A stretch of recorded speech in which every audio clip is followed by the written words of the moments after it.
So it's time for another What is Japan Saying About? Today's theme is mostly Gamescom, which does result, because a lot of the interviews were about story and Muklumat, they are also focused on the same topics as a lot of Gamescom interviews. We'll be looking at what aggregate websites such as Umadori and FF14 Sokuho have gathered across the Japanese player base this week, and a little bit further back, this week and last week. These sites gather things from official sources, Twitter, and honestly, most often 5chan, so do keep in mind that some of these can be a bit exaggerated. I've also gone and gathered some general paraphrased points from the official forums of the Japanese page, so we'll also get to talk about that a little bit. Let's first take a look at the first thing I have. So here we go, we've got Sokuho here. This one was an article from Eurogamer. So Naoki Yoshida on Dawntrail criticism, community feedback and the future of Final Fantasy XIV.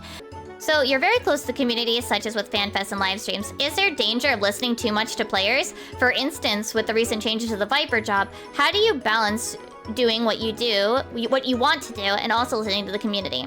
So firstly, with regards to why I keep a close distance to the community, I think that's not really an appropriate way to approach it, but rather to me, it's really important to have a mutual understanding between both sides of this genre. Starting back with Ultima Online, I've played a lot of MMOs in my time, and my history as an MMORPG player is really long. I know developers will release patch notes, and there's a group of players who don't read them. And the patch notes only explain what has changed, so certain players read them and be like, hey, why have they gone and nerfed my class? Why have they adjusted my job? And I have encountered this kind of situation time and time again over the years.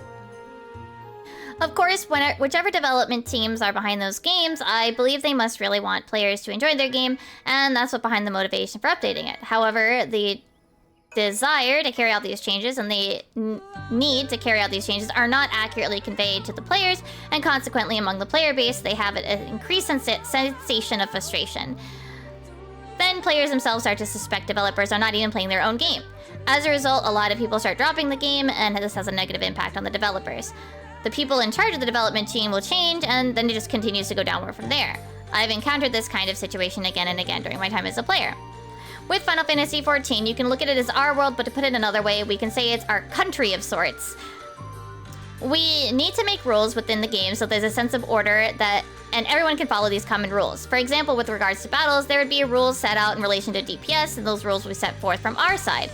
Naturally, because we are the people who are operating the game, we need to be the ones making those rules. But players need to understand, why are those rules there? Why are things nerfed for a certain reason? They would question why these things happen. But if we, from the development operations side, clearly explain those reasons, players might be able to understand. At the same time, it's not good that a certain job might be too strong. Picto. So then, even if players are completely satisfied, they can understand where we are coming from as well. It's striking that balance, which is really important, and I think that it's having the players understand our intentions. That's what I mean when I say a mutual understanding, so they can understand the reasons we're making those rules. By going through this process of communication, we can also see the aspects they enjoy.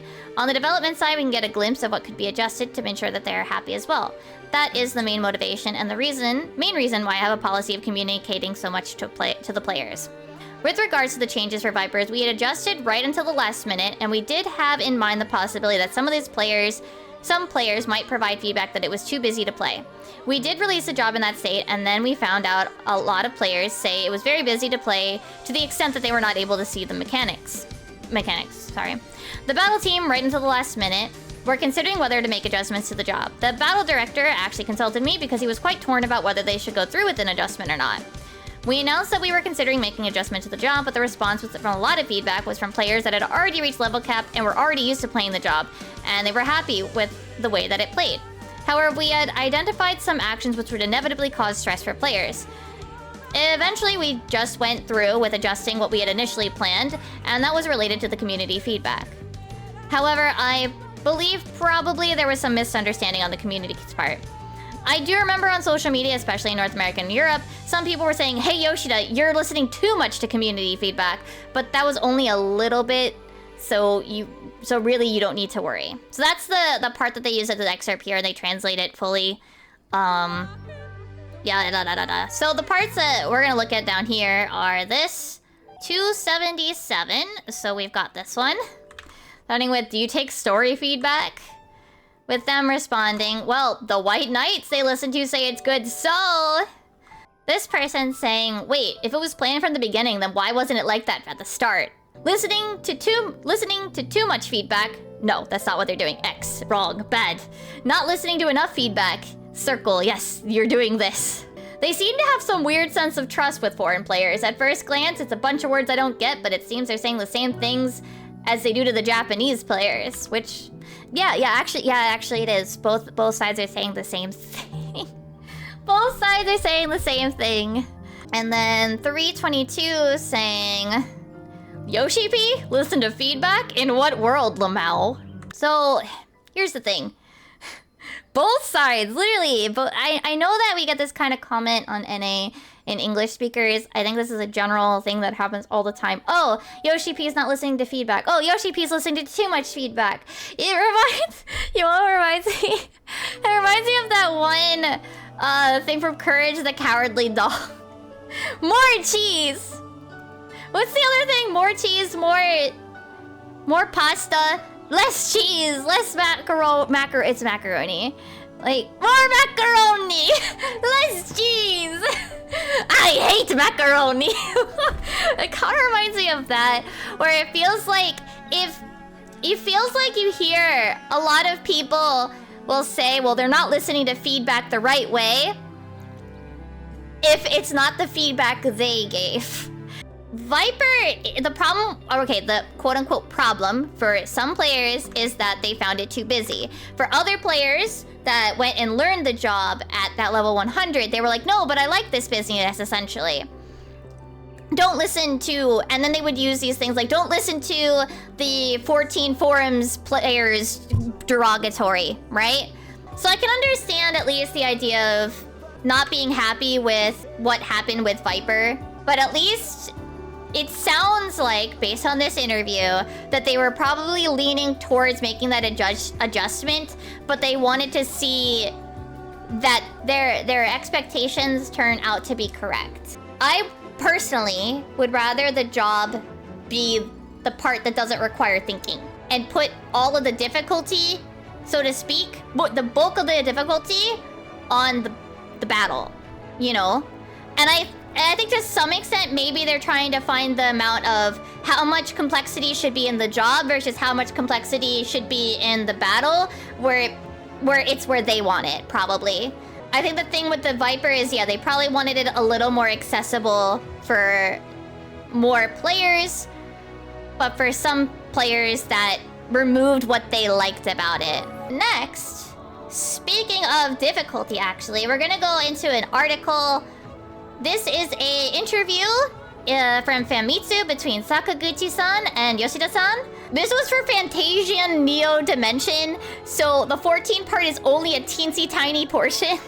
This is only an excerpt from the interview, but this is the only part that they talked about 14.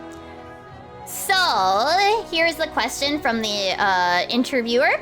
Before we get into the main topic today, Sakaguchi, you are an avid player of 14 these days. Could you tell us your thoughts about the recent expansion Dawntrail? And Sakaguchi here responds, I finished the main scenario, so now I'm working on challenging various content. First off, this expansion introduced the graphics update, which was amazing. It wasn't just the new areas, but older areas got touched up as well. As a player, I was overjoyed, but when I think about it as a creator, all I could think was, oh god, that must have been insane. Laughs. Yoshida says, thank you. This isn't any different from any other expansions, but since the expansion development time is about 1.5 years, it means that we were working on it and the regular patches at the same time. And this time with the graphics update as well as the usual, it was pretty tough. There were a lot of small mistakes, which definitely caused player problems. Problems for the players, sorry. When early access was over, I gathered all the staff and thanked them all for their hard work. Sakaguchi responds, I don't want to say anything about the story to avoid talking about spoilers, but I couldn't help but smile whenever there would be these well-done homages to older Final Fantasy titles. Oops. Also, I found the dungeons and other content quite a bit more difficult than usual, which I enjoyed. And Yoshida responding, though there were some questioning if this level is too much for casual players, those comments seem to have died down. Both in Japan and out, there are many saying that this level difficulty was fun. So we'll consider continuing it going forward. So we've got down here, beyond the ads. One saying died down? More like those players quit. Two responding, more deadlock, let's go! Three saying, whatever about the difficulty, but God, no more nice head. That's the joke term, by the way, for the noggin mechanic in Deadwalk, okay? They keep, on this page, constantly, they're all calling it nice head. Sure, thanks, Japan. Four here is saying, it's not that it's hard, the head mechanics hitboxes just make it stressful. Five saying, nice head isn't fun, it's just annoying. Six, quoting the both in Japan and out, there are many saying that this level of difficulty is fun. I said, what? 11 later responding to them, saying, I keep getting it in roulettes, and the stupid big hitboxes drive me insane. But now that I'm used to it and everyone has higher eye level, it's not a big of a deal anymore. 14.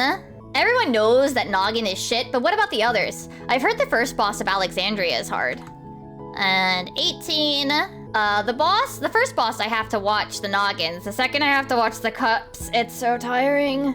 And 32 saying, I've seen people looking for help with Alexandria because they can't clear. Sounds like in general, a lot of people just really don't like the noggin mechanic. And I can understand the frustrations with the hitboxes. I've definitely been a little frustrated at times, but I mean, it was mostly annoying in that first week, and I think eventually it will be one of those things that like everybody just is whatever about over time. But at this particular moment, it is a sore spot for some people because early on it was a bit of a mess. I think generally on these places you're gonna find a lot more critical to angry comments at times, but that's just kind of the people that bother to comment. But I think that's true generally, right? But yeah, exactly, Aterm. People that are enjoying it generally are not really gonna go online to gush about it in as much number as people that will go online to complain. This is generally true for a lot of things, right? And that's why it becomes, at least in my opinion, super important to kind of like filter out like your Twitter a lot. Filter out these certain things to an extent. Take a look, you can keep an eye on these and take them with a grain of salt. That's why I do think these are super interesting, because while these are very emotionally charged, they're super emotionally charged and they're frustrated and they're like snap responses almost. They're, at least underlyingly, there is a point to them, you know? And I think that if we at least look at it and go, well, okay, this is obviously angering somebody to the point that they like want to say something about it. What is the thing that's, you know, maybe frustrating? I think it's interesting to at least look at these sorts of things. And at the very least, we got to see a very interesting excerpt from an interview that I wouldn't have noticed otherwise. Let's do something a little lighter. Let's do something a little lighter. So do you guys know about this? So this is a translation of a Chinese player's experiments. This is an old tier list, my buddies. This is a super old meme. FF14 job tier list, but by how much it hurt to insert the job zone into your ass. So a Chinese player was recently making job zones for their friends and sprouts, and they used the official molds that were going around, and they were like, is this list real? This doesn't feel right. So they tried to get a ballistics gel, but it's really expensive. So they made their own ballistics gel, and they used a lovely measurement of the butthole. And so now they judged it on 3 criteria. How hard is it to insert, how hard is it to take out, and how much it probably hurt based on the damage to the ballistics gel. So their final rating is Dark Knight and Dancer will pretty much kill you. Then A tier is Gunbreaker, Dragoon, Reaper, Bard, Monk, and Scholar. Again, I still think Summoner should be up here because in theory, it's the same stone just turned around. So if you care about the... I don't think you should care about the direction as much. B is Ninja, Warrior, Sage, and Machinist. C is Paladin, Blue Mage, Red Mage, Summoner, Black Mage. And D is Astro and White Mage. Summoner, or not Summoner, Samurai was special because it just fell through the hole in the ballistics gel. Anyway, the comments are... Do not stick things up your ass. Yeah, thanks. I couldn't have guessed. This comment is very funny to me. I guess with the upcoming key trends, you can find out for yourself. Do not stick things up your butt, chat. Do not stick the keychains up your butt. Do not actually do this. 9, just responding with, they really did a real experiment.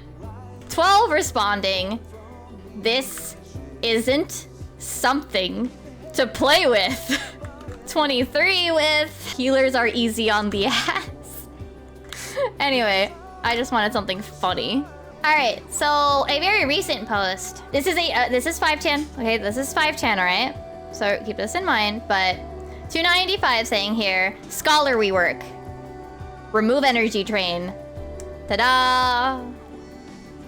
298 responding, please. 300 responding to 295 saying they tried that already. 305 saying, well, they should do it again. I don't understand who energy drain is even for. It's the foreigners. They're the ones that got really mad when it got removed. Anyway, my comments aside. 299 saying, jokes aside, removing energy drain would be the best for Scholar. 302 responding, I think having it regain MP without damage would be better for balance. And 304 responding, I mean, that's a good idea. I just want the damage part gone. 303 responding, the Scholar opener is insane right now. It'd be easier if energy drain was gone. I just can't understand the dev team. They'd probably do energy drain 2 at this point. And I did like this comment. Energy drain 2, consume all ether flow stacks and fairy. Potency 3000. Yeah, let's do that. 314 saying, if they remove energy drain, then more Scholars will use Lustrate and Indom. I think in general, especially on JP, there's this subset of Scholars that pretty much exclusively use their stacks for energy drain, and they've got like the wrong idea about how to use energy drain, and as a result, they're not actually healing. 321 suggesting it'd be better to use Fairy Gauge instead of flow stacks for energy drain. And 323 responding, well then no one would use Ether Pact. Not that there aren't a bunch wasting it already. Sweat drop emoji. 336. Scholar's Ruin 2 is really bad now. The days of losing just a bit of DPS to move are over. And 341 responded that they feel like Ruin 2 is more for when mechanics are all bunched together rather than for movement now, which is also a problem. I can at least say for sure, some people that will complain are from the English-speaking side. 100%, I can say that with certainty because that's exactly what happened the last time they tried to remove it. Because the thing is, by not having it give MP, it's just about the DPS, right? So now you have players that are going to care so much about the DPS that they're going to try to pretty much only use energy drain. And as a result, if you want to be doing it right, so to speak, you're then going to have to be going insane with trying to not actually use your ether flow stacks for heals, which is what they're supposed to be used for. I mean, it could do some sort of mana management, MP management, where like if you were overcapped, it gave you a little more MP or something. But Scholar outside of Seraphism doesn't have MP problems. It shouldn't. Outside of Seraphism or things going wrong, Scholar really doesn't have MP problems. By putting in this skill as a DPS only skill, it encourages kind of a bad thing. Yeah, it's there to do something with it, but like, if it wasn't there, it's not really a problem if you overcap. Essentially, all they have to do is just give DPS to something else. You know, take the energy drain out. Like, don't just remove the DPS, of course. Like, the DPS should go somewhere else. I don't see a problem with there being, you know, things that you didn't use. Like, Sage, for example, has that problem as well, but they end up just having to press the button so that they gain their mana because it works that way. I mean, I was talking with Haru as well, and he was saying, like, well, the easy way would be to essentially just turn Ether Flow into Sage's Adder's Gall. And, like, generally people seem to like Sage, so apparently that's fine if you are forced to press buttons to make sure that you keep your mana up. So, I mean, what's the difference? It's because... the only reason it's, like, a problem, in quotes, is because there are people that see this as a loss of DPS because they don't have a thing to weave. There's almost this, like, I need to be weaving buttons, and it's like, no. But in my opinion, I was perfectly fine with the removal of energy drain because it was just a I don't want to say a useless button, it had a purpose. It was just DPS padding. It really does seem like there's this, like, insistence for some players to have things to weave, and it's like, it's not necessary. If by overcapping there was an actual, like, detriment to overcapping besides, oh no, I didn't need to use the thing, and I just needed more mana, there's no actual... The only reason there's a detriment is because energy drain exists. That's it.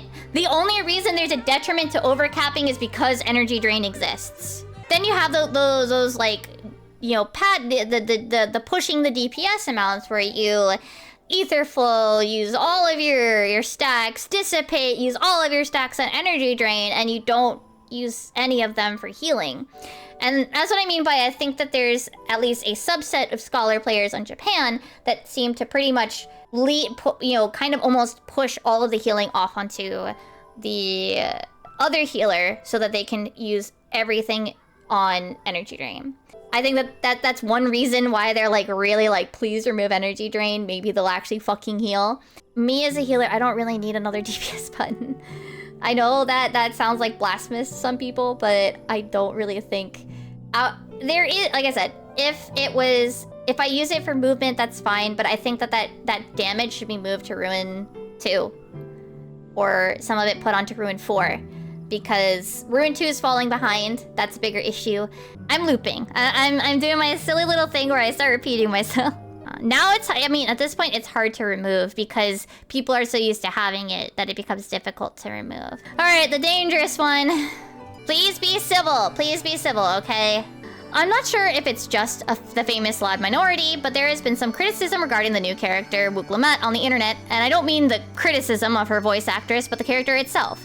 What feedback did you get from players, and what is the idea behind the character of Wooklamette, for whom the player acts as a kind of mentor? That's their question, by the way.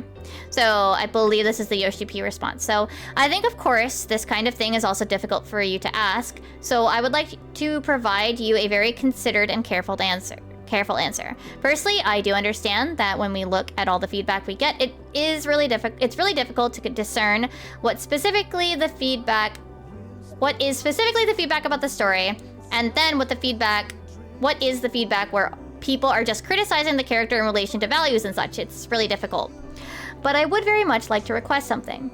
I would really like to ask people do not direct personal attacks to the voice actors involved in the development and individual members of the localization team, because they are really just doing their best to create something which is great for the creative process. It is really not that they are trying to bring forward an argument about certain movement or anything like that. It's just that they are doing their best for the development, so I would really like to ask the players do not direct personal attacks against them. When it comes to the story of 7.0, it's not that Wooklamette is the hero of the story, but when we look at the actual hero of the story, it's the Warrior of Light, the player character. Of course, when we consider that position existing as the hero in the game, and we look at it in the long term, we need to approach it from various perspectives, and that was the basis that we had when approaching the story for 7.0. Since previously in 6.0, we had faced this threat that threatened the whole universe, and we had overcome that. But if we were to go through that similar approach again, and we would face another threat against the whole universe, people would be questioning, well, just what was 6.0 then. And so it was for that reason we looked at our hero, the Warrior of Light, and the theme that we had was for them to be a supporter in the sense that they would be going on that adventure and would see a world they never had seen before. This time when we look at the Warrior Light, he's going to be there as a supporter. We created Wook Lamat on the basis that she would be a young but a bit inexperienced person, but would be aiming to become the ruler. And through the story, we would show her growth. And that was the background that we had behind this development of this character. Although I think it's just the case that there's a lot of criticism toward Wook Lamat stands out, but on the other hand, there are a lot of players who like her as a character. However, when it comes to Wook Lamat, I think there were 2 points which were unlucky about the character. So one thing is, when Wook Lamat first appears in the story, she already has some negative background behind her character. That is negative in a sense that she has a complex about being compared to her siblings, but also that she had an inferiority complex about her own abilities. When we look at other characters in Final Fantasy XIV, for example, there's Alphinaud, he had that kind of confidence in himself, but throughout the story, he experiences a huge setback that pushes him back, but then he's able to make a comeback. And I think it is because he goes through this experience as a character that players really like him. But unfortunately, on the other hand, with Wook Lamat, she's already starting off on a negative point. And I think it is probably that point which is maybe frustrational for the players. I think in that regard, the way her character is designed is a very Japanese sort of character. Also, on the other hand, in Dawntrail, we're going to Tyrell, which is this land which we've never been to before. It's a completely new area, so we want to showcase new cultures, new races, new peoples. And because of that, we need to be really attentive and careful in the way we introduce the world, and because of that, going through that, the tempo in the first half seems quite slow, and I think, unfortunately, it was just having that combined with Wook Lamat as a character was maybe a source of what directed the hate towards Wook Lamat. However, this is something that we need to improve on ourselves, so we will take this feedback on board, and we would like to make the best use of it in the development going forward. So let's take a look at least what was here. Remember, again, these are people that are going to be a little more critical. To, like, maybe a little annoying.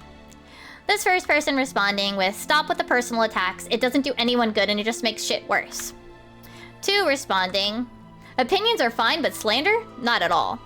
3, this is the most important thing I think to me as far as the Japanese opinion of it, but I couldn't find too many. This is by, I'm gonna add my own thoughts as well, but their response like, Japanese sort of character? Huh? Later, we're gonna go down to 67, because I'm gonna keep with the thread. So they're saying, "I think he means how she's strong but lacks confidence, or how she's always comparing herself against others and is very humble." So he's this person saying that they believe that this is what he means by this, is that she's a Japanese type person, not a Japanese type character necessarily. She has a vibe of at least what people think of when they think of Japanese. To which, 76 responds. Asian on Asian racism. 16 responding, "The VA did good, just it's precisely because of that, it's a shame that her character sucked." So keep in mind, Japanese players, or at least a portion of the Japanese players, also didn't like Wook Lamat, so it's not just about the voice and the delivery.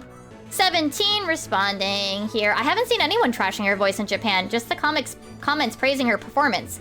Yoshida's comments about the VAs must be for the foreigners. I've seen people saying, change the writer, or what's the scenario team doing on the Japanese side. I do think there are some rational complaints about the story this time around. The dev team needs to look at the current animes and light novels and more. They keep dropping from novels, history textbooks, movies, and foreign dramas. 90% of gamers nowadays just don't understand when a story isn't stuffed with character archetypes and tropes. Nuanced dialogues and emotions are just lost on them." To which someone later, 44, responded, 14 players aren't current gamers. They're old gamers. To which 46 responded, "Well, good. Perfect. Anime's old too." 47 responded saying, 14's core player base are boomers who like complex stuff like Ghost in the Shell. They'd hate those not old types. I translated as not all, but not okay, which is what they're saying here, is referring to a specific site called, I think it's, oh gosh, I forgot the word for novelist. It translated literally as like, let's become a novelist. I'm forgetting the word. But it's a website where you can upload your own novels to. Many popular light novels start there. In particular, those with those really long titles, like Konosuba and ReZero. Anyway, this can also be used similarly in a way to the way people use Mary Sue in English, but to categorize the entire work rather than just a single character. 124, I think. I think some older fans felt a sort of sort of protective of Lamat, like they did Alphino back in the day. I think they're the most satisfied with 7.0. To which 130 responds, no, it's just you.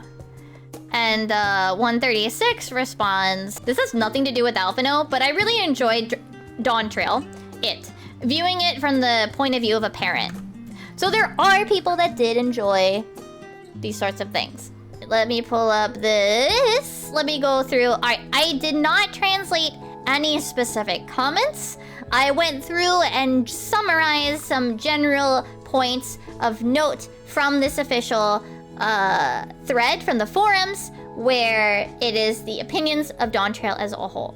So let me just kind of go through those points a bit. Many of them did not really like Wuklomat's character vibe. Like, I'm just gonna, her vibe did not sit well with some people. I actually saw somebody saying that they really didn't like when she called them the second person pronoun omae. They kind of hated her from the minute that she showed up and called you omae. But that's one specific person. Anyway, some people found it tiring to be around her. There was a general distaste for some of the newer characters. And generally it's a similar opinion as the West, where Erenville, Kururu, and Zoralja not getting enough focus for their importance in the narrative. Kafkia and Kururu's parents should have had more time than they actually did. They felt like certain points and plot threads were left hanging, like, how did Galulja happen here? Why does Lamat not know anything about her people? Sarilja?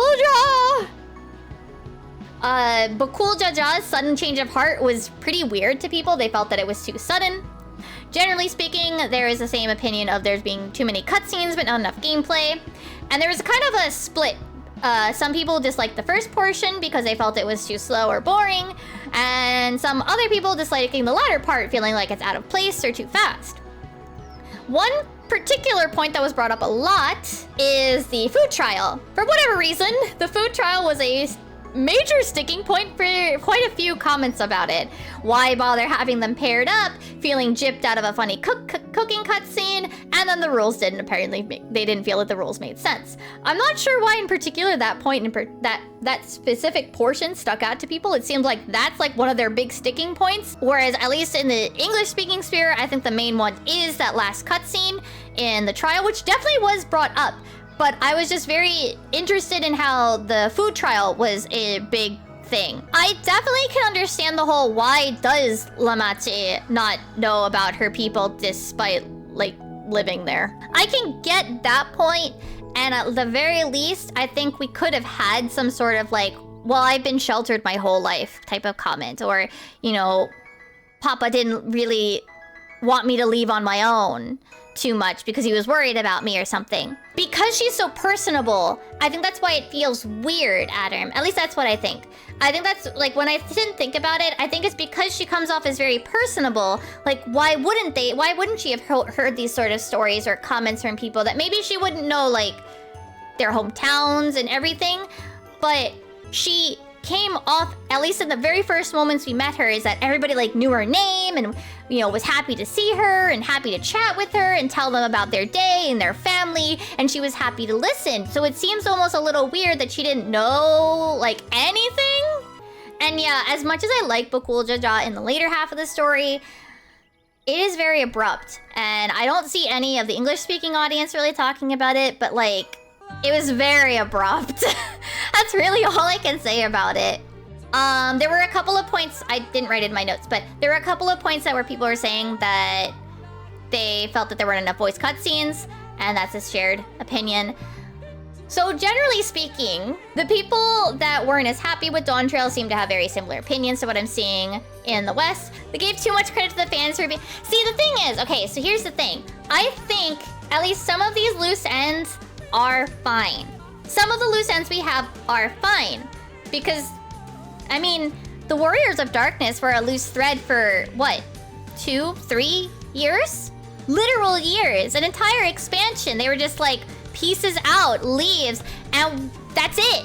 So I don't think having loose threads necessarily is a problem, but I think some of these loose threads will be kind of harder to come back to. And I can understand a general distaste for newer characters. I saw somebody saying, well, it was on the, what is it? The Umadori post. Or no, actually no, it was in the official thread. where they said, well, like at the beginning of ARR, like, I didn't care, like, I felt that many of these characters might have come off as having a very weak first impression. Like, they mentioning that, you know, they didn't give a shit about Thancred or Alphino, and people hated Minfilia. Like, the only person that a lot of people latched onto was Moonbrita. We know what happened with Moonbrita. And I think that they have a bit of a point, because I thought back about it. Honestly, I did not like Thancred in ARR. I thought he was an annoying... He was a drunk womanizer in ARR. He was nothing like after Shadow, but after like what he is now. Yeah, I think that there definitely were some things. I mean, me personally, I enjoyed the story. I liked Lamachi. I relate to Lamachi in some aspects. I appreciate mentor-mentee, senpai, kohai type relationships a lot. Like, I really enjoyed a lot of the Stormblood crafter quests because they were that relationship. They were really fun and really enjoyable. Whether or not I agree with the way that we handled helping Wooklamat's confidence is another matter entirely. I think I can understand, and I think to myself as well, that sometimes you really do need that person that just says, no, tell your brain to shut up. No, you're good at this. And I think that that's the role that we took for Lamachi. And for some people, that's not the kind of person they would be to someone with confidence issues. And that probably also creates that sort of frustration with how the player character acted in these cutscenes. But yes, the Japanese side does seem to have similar criticisms and things that they didn't like. So regardless of the performance, Wooklamat is still a divisive character across at least Japanese and English. I cannot speak for French or German speakers, but I wouldn't be surprised if they also had the same opinions. Let's just take a look specifically at the Final Fantasy XIV merch selection from that's going to TGS early. All of these items will be available through the regular e-store at some point in the future. Anyway, the merch, let's just take a quick look over it. They said, however, that these are early sale. Oh wait, is this a date? Japanese side, they will be available on the 26th, starting at midnight, give or take, on the Japanese e-store. So that will most likely be about the same. Probably imagine the 26th, maybe by the end of the month, it will be available internationally on the European and North American eShops. The official merch that is listed as early sale. The Final Fantasy XIV specific merch are the gaming mousepad with this key art on it. The, what's this, 10-year anniversary art? The gaming mousepad, the Emmet Silk Crystal, the Pictomancer shirt in medium, large, and extra large, in both black and white, the foldable fan with the Scions in their summer wear, Jobstone keychains, which you should not stick up your ass. For every job, yeah, every job that, I don't know where I was going with that sentence. Next are 2 sets of frame magnets with the Scions and major characters in them. These are here being sold as a set of 8. All 8 will be included for this price of about 8,000 yen. Whether or not they will be available as single purchases internationally, I do not know. But if you are interested in box buying, maybe talk to some of your friends and share and split the packages that way. Also, they will be adding the pin badges, the buttons, enamel pins, that's the word, for Viper and Pictomancer. Oh, and then that's 16. That's all that's available for 14. And next, Taito stuff. Lovely, lovely little creatures. They are posable, aren't they cute? I kind of want one. And finally, one other item that was recently released from Taito is these precious little beans. The little, well, what are they called in English? Rubber ducks, rubber ducks. But they are rubber chocobo in blue and yellow. And the most important response here that we saw to this tweet is Soken's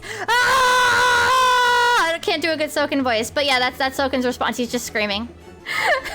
Just Soken tweeting it, screaming. Thank you, Soken. Thank you. And that is all that I have for this week. I guess that's what we'll leave it off on. Soken screaming. Thank you, Soken. But anyway, that is the end of this week's What is Japan Saying About Yada Yada Yada. If you liked this video or like this type of content, make sure to give it a thumbs up and maybe subscribe. as that tells the funny algorithm that it should recommend it to other people. I stream live most days of the week, and you can check them out both on YouTube and Twitch. YouTube waiting room should be up most of the time, as well as on Twitch. And you can follow my Twitter to see what my schedule is for that week.